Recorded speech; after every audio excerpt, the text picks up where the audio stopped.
नमस्कार, स्वागत आहे तुमचं आपल्या यूट्यूब चॅनलमध्ये। तर आज आपण बघणार आहोत 30 इंच छातीचं प्रिन्सेस कट ब्लाउजचं पेपर कटिंग।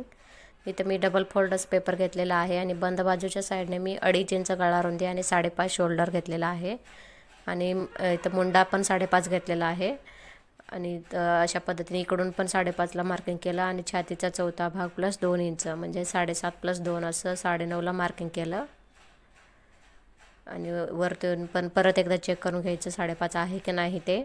आणि इथं अशा पद्धतीने मुंडा आखून घ्यायचा आहे आणि इथं छातीचं लाईन आखून घ्यायचं आणि हा जो काही मुंडा आहे त्याचा सेंटर काढून घ्यायचा आहे। इथं अशा पद्धतीने सेंटरला मार्किंग केलं आणि इथं पाठीमागच्या मुंड्यासाठी मी इथं 1.25 इंचावर मार्किंग करून घेतलं आणि पुढच्या मुंड्यासाठी इथं मी 1.25 इंचावर मार्किंग केलेलं आहे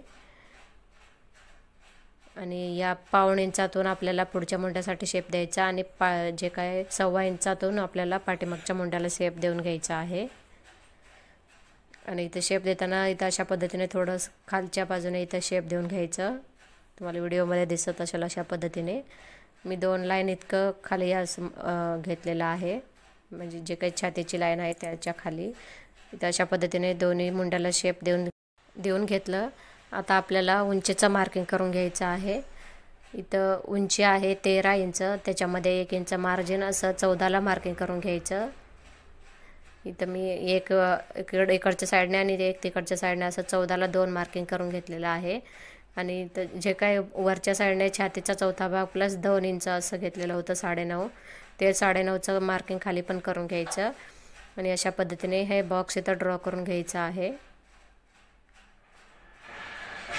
हा झाला आपला पाठीमागच्या भागाचं जे काय ड्राफ्टिंग करून झालेलं आहे। आता आपण पुढचा आणि पाठीमागचा भाग एकत्रच कट करणार आहोत, त्यासाठी इथं पुढच्या भागासाठी मार्किंग करून घ्यायचं।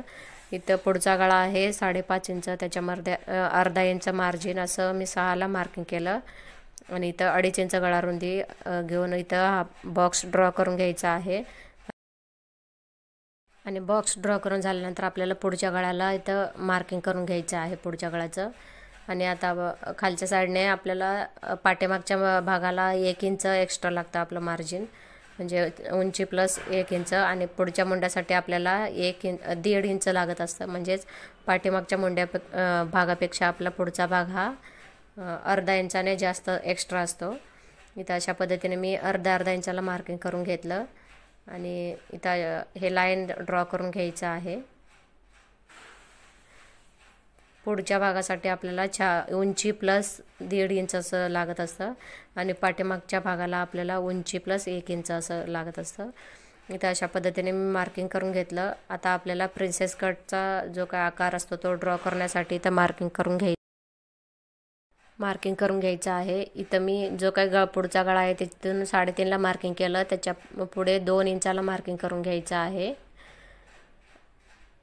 आणि जो काय इथं टक्स पॉईंट आहे तो टक्स पॉईंटला मार्किंग करून घ्यायचं आहे। इथं 10 इंच टक्स पॉईंट आहे, तर इथं 10.5 ला मार्किंग केलं।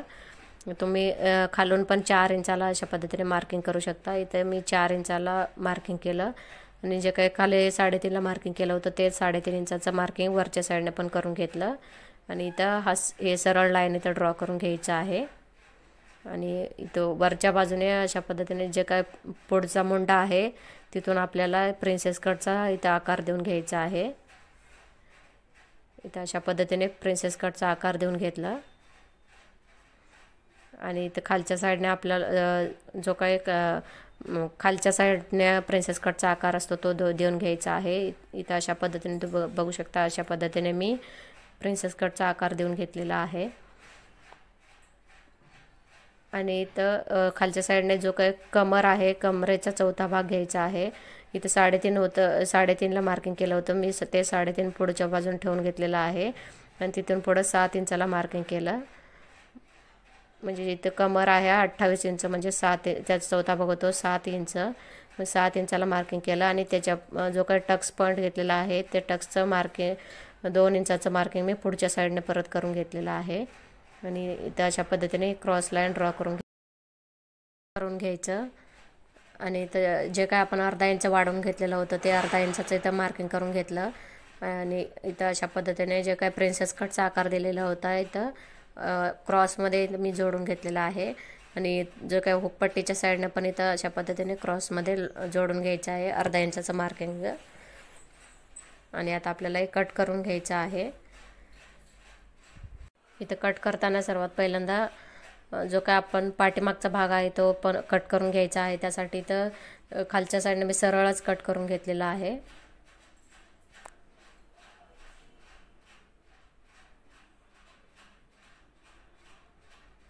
इथं अशा पद्धतीने सरळ कट करून घ्यायचं.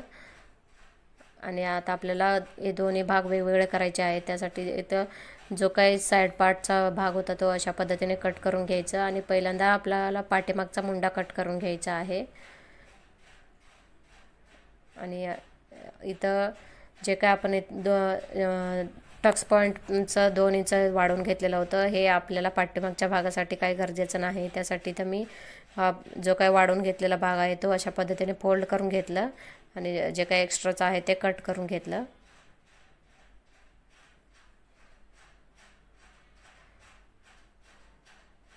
आणि आता आपल्याला हे दोन्ही भाग वेगवेगळे करून घ्यायचे आहेत. इथे सेंटरमधून अशा पद्धतीने ओपन केला आणि सेंटरमधून कट करून घेतलं. इथं आपला पाठीमागचा भागामध्ये जे काय आपण अर्धा इंच वाढवून घेतलं होतं पुढच्या भागासाठी ते इथं अर्धा इंचाचं आपल्याला पाठीमागच्या भागामध्ये गरज नाही. त्यासाठी इथं मी जे काय अर्धा इंचाचं मार्किंग करून घेतलं आणि हे अर्धा इंचाचं जे काय लाईन आहे हे कट करून घ्यायचं आहे. आपल्याला पाठीमागच्या भागाला फक्त उंची प्लस 1 इंच लागणार आहे. त्यासाठी अर्धा इंचाचं कट करून घेतलं. आणि आता आपल्याला पुढच्या पार्टचं कटिंग करून घ्यायचं आहे. हे जे काय आपण क्रॉसमध्ये इथं जोडून घेतलं होतं ते कट करून घ्यायचं. आणि इकडच्या साईडनं पण जे काही क्रॉस लाईन आखून घेतलं होतं ते कट करून घ्यायचं. आणि इथं अशा पद्धतीने हा प्रिन्सेस कटचा आकार कट करून घ्यायचा आहे. इथं सर्वात पहिल्यांदा तुम्ही मुंडा कट करून नंतर इथं मुंडा कट करून घेतलेला आहे पुढचा. आणि जो काय आपण 2 इंचाचं टक्सचं मार्किंग केलेलं आहे हे टक्सचं पण इथं कट करून घ्यायचं आहे. इथं हा आकार व्यवस्थित कट करून घ्यायचा आहे आपल्याला. आणि जो काही पुढचा गळा आहे तो पण कट करून घ्यायचं. इथं अशा पद्धतीने आपलं 30 इंच छातीचं प्रिन्सेस कट ब्लाऊजचं कटिंग झालेलं आहे. तुम्हाला व्हिडिओ कसा वाटला हे मला कमेंट करून नक्की सांगा. व्हिडिओ जर आवडला असेल तर व्हिडिओला लाईक आणि शेअर करा. चॅनलवर जर कोणी नवीन असेल तर चॅनलला सबस्क्राईब करायला विसरू नका. व्हिडिओ शेवटपर्यंत बघितल्याबद्दल सर्वांचे मनापासून